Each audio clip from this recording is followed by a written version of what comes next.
Hey, what's up, VIPs? Matt and Helen here, and just as we promised, we're going to answer some questions that y'all posted in our last video. So we got our list here, and we're going to take turns answering some of these questions. So we'll just go down the list here. But the first one is, Helen, I'll let you take this one. It asks about what are we doing for veterans and low-income individuals, price discounts and that sort of thing. Sure, absolutely. Well, we're going to offer a 15% discount to all of our military veterans, and those that qualify for the low-income veteran would also get an additional 5%. So 20% to our low-income veterans, 15% to those that don't have the low-income qualification. Then we're also going to offer a 10% discount to our seniors, and those would be anyone 65 and over.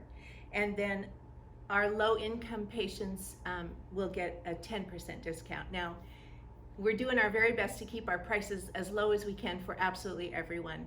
This is just a little added bonus to those, groups that need maybe a bit more of attention. However, none of these discounts stacks, friends. So if you're a low-income veteran and a senior, unfortunately, we can't add them all together, but we'll do our very best to make this as affordable as possible. Awesome, awesome. And not to throw another one at you, but this one I'll let you take as well. Will we have cartridges, just flour, tinctures? Share with us what we'll have in the store. Absolutely. Well, eventually we're going to have absolutely every method of delivery that is made in the state of Missouri. We're going to bring in loads of variety and options for our patients. However, we don't anticipate seeing any manufactured products, and that consists of your edibles, ingestibles, topicals, concentrates, vape carts. We don't anticipate seeing those until probably December, maybe late November if we're lucky. Yep. But flour is what we're trying to get on board now as quickly as possible, and then eventually we'll have it all. Perfect, awesome. And this question, I don't understand why some can open and others can't. Can you explain? And also, the ones that have open is charging $125 an eighth. We'll get to both sides of this question as this is two-sided here. First, and I'll take this one here. The reason why there are other stores out there, other dispensaries that are open and we are not, is because there is still, even though there's product out there that's been tested and it now is now being sold, there is still just a limited amount of product that has been tested, a very small limited amount of product that has been tested. And unfortunately, we did not get that product, or we did not, we're not selling that product on our shelves. So at this time, and as far as charging $125 an eighth, I have looked on their personal websites, and also I've seen receipts of different things that have been posted. There is nothing that has been sold at $125 an eighth.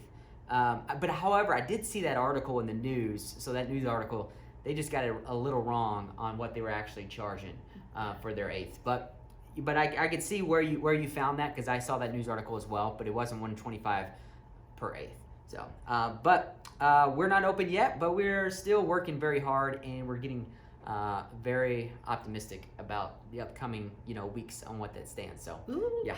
And as far as the next question, have you guys finalized on employment? I did see a lot of questions about employment, and Helen being our GM, I'll let you handle this. It says, have we finalized on employment seeking for Budtenders? How can I get hired as a Budtender or get a job at a dispensary?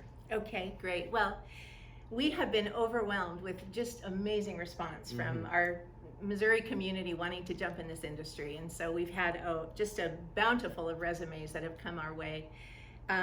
We have gone through many, and we have made some offers to basically our first kind of core group of employees. However, no one's started yet because we don't know when we're going to open. But that said, in time, we will need to bring more on, and throughout our existence, there's always going to be some turnover, as much as we hope not. We want to create a beautiful family here. Of course, people will move on to other things. So if you'd like to get a resume in to Old Route 66 Wellness, I can't say that we're going to respond to everyone, so please don't be angry with me if I don't send all of you a thank you or come see me, but you're welcome to send resumes to info@oldroute66wellness.com, and we will hang on to those and as we need to add to our team, we will do so. Yep. And I'll put that email address in the description of the video as well. So Great, thank you. cool.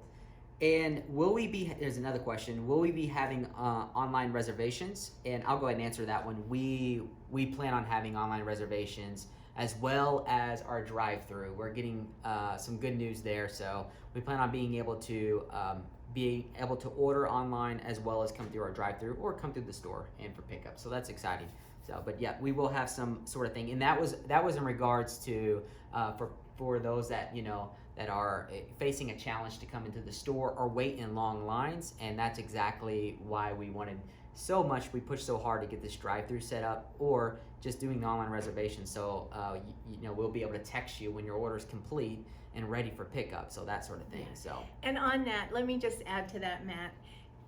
We are working so hard to make this as seamless and easy for everyone. Yep. Just have patience, knowing in the very first Yes. few days, we're all learning. These are all new systems for everyone. We're going to do our very best not to have hiccups, but have a little patience with us, please, as we roll this out. Absolutely. We're going to need it.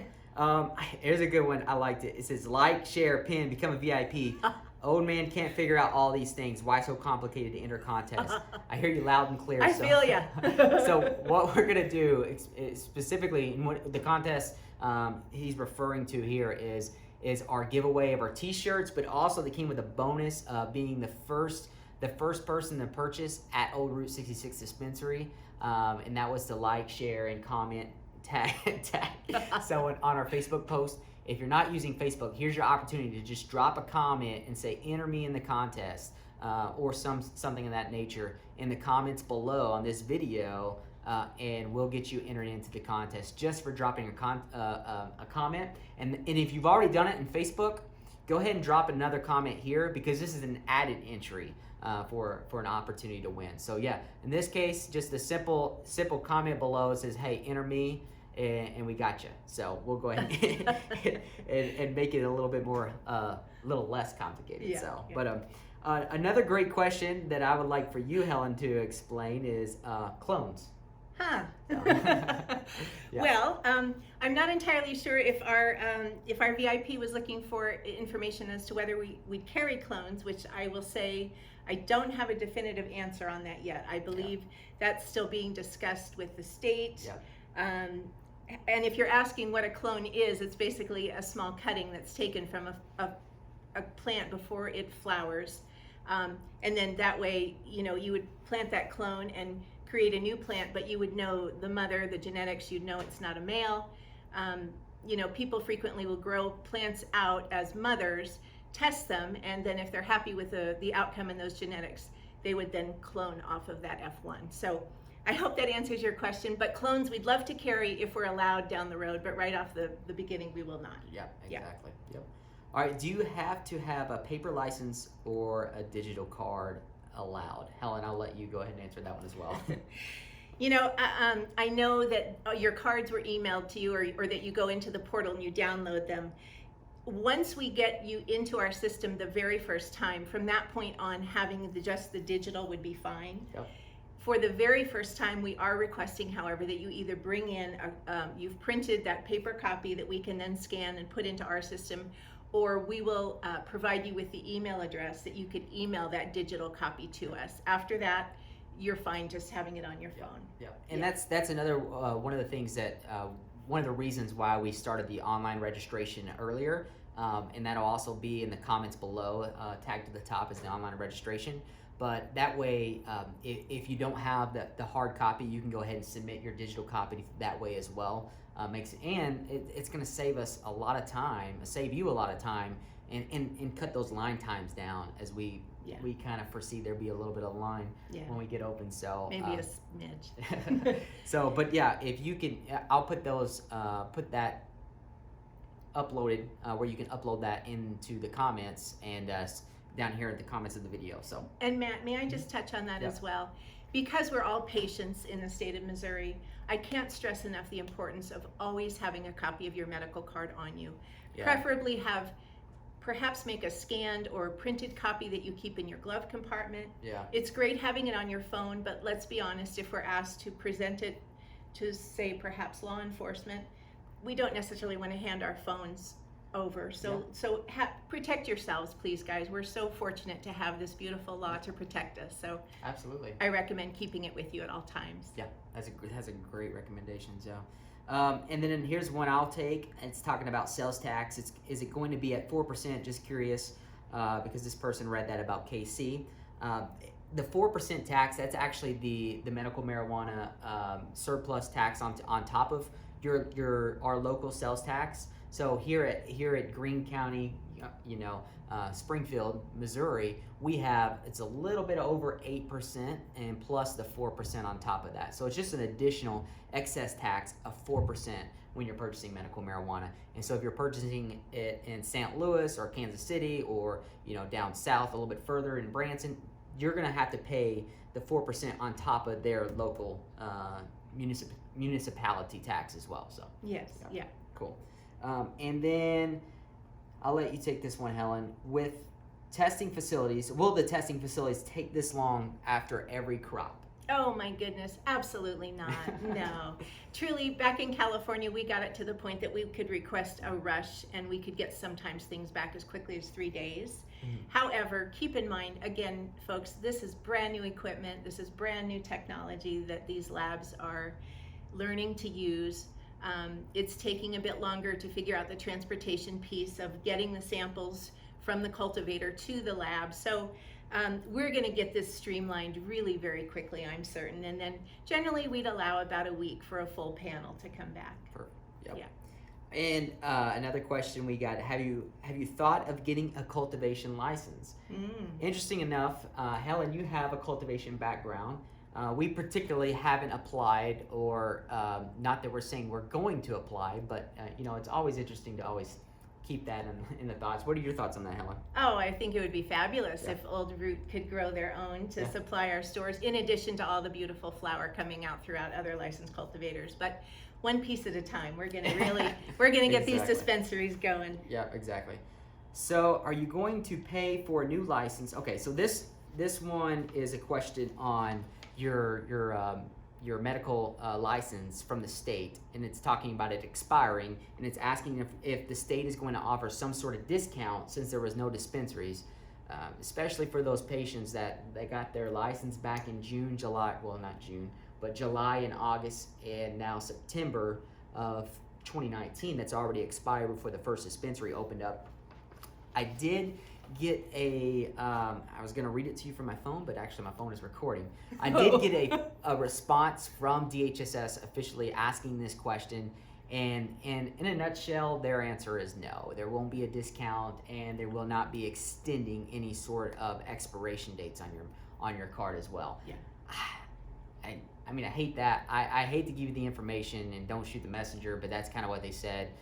They specifically stated a few different regulations on why they couldn't, but in a nutshell, that they will not be offering any sort of extension nor discounts on that. So I know one thing they did say is if you renew your card within the 30-day mark before it expires, they will give you that full year. So when you get your renewal, it will not have started until the time your old one would have expired. Awesome. So at least, they're trying to at least be honoring that. And, keep in mind too, part of the thought of the state is that throughout that year, while you weren't allowed to go buy at a dispensary, you were protected if you had possession. And so, we want you to be safe. Yeah, especially for if you're getting it from, homegrown or some sort of caregiver, you could have used your card for that protection during those times. But that's their stance on it.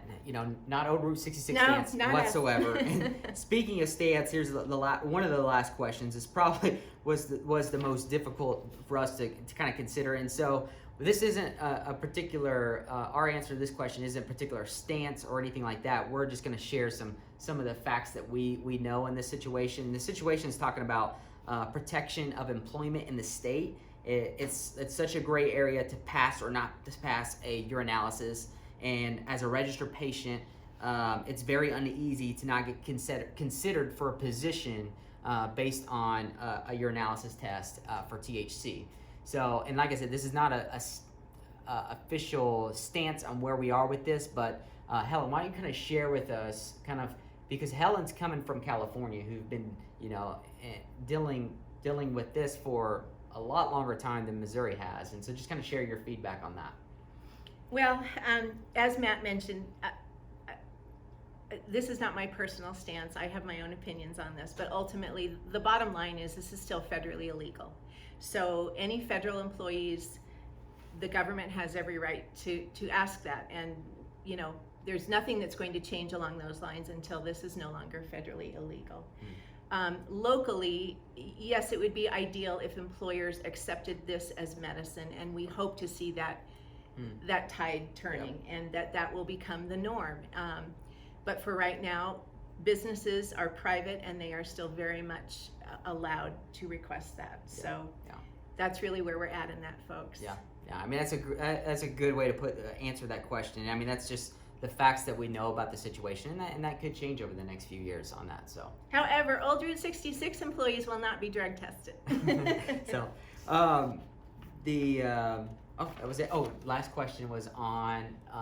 We did get some questions on Facebook regarding the situation that's happened with the state and the testing facilities, and in the sense that there's been some mold discovered, and so we just want to throw not our 2 cents on that out there, but we want to kind of share with you why we find that's very important that they were able to find this so early on, and that way we can make sure this is kind of nipped in the bud going forward. So Helen, why don't you share your opinion on that as well? So, well, no one wants to hear that there was mold found in any medicine, of course, right. And I believe firmly that no one in this industry has set out to intentionally harm anyone or to get one over on any patients.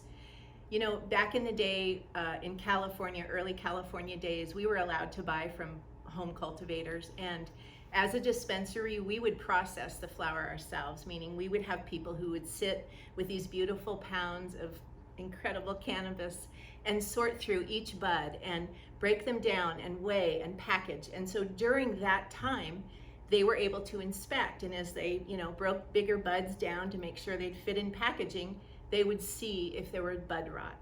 So we're not allowed to do that any longer, and to be very honest, any product that enters the dispensary, if we open it, it has to be destroyed. So the dispensaries, while I don't say that we aren't accountable, we're very responsible for the product we sell. Yeah. It's important to us that we create these beautiful relationships with our cultivators so that we know who we're working with, we know their grow methods. My goodness, the team and I have gone out on many adventures, touring facilities. They've been so gracious and kind to allow us in and to ask questions and see their styles and their grow methods. I have every bit of faith that this type of situation we're not going to see happen again, or hopefully not again. But again, the state is still kind of figuring out some of these pieces out. So, but I'm just so sorry it happened, and I don't for 1 minute think it was intentional on anyone's part. That's good. A great response to that, because I'm very optimistic that they found this early on, just so that some of the things that they may not have thought about, the state being, and should help us going forward as far as that goes. Absolutely. So, with every mistake, we learn, we grow, and we get better. Yeah. But that is our Q&A we talked about. You asked a lot of questions, and we appreciate your feedback and your questions. And we'll have another update at the end of the week. We'll still do our Friday update. Yeah. And we're hoping to be able to share more info with you. Very soon. There's a few things that we're still working out, and but we're getting very optimistic with our timeline. So we're getting excited. So stay tuned, and until next time, we'll see you. Bye, guys. Thank you.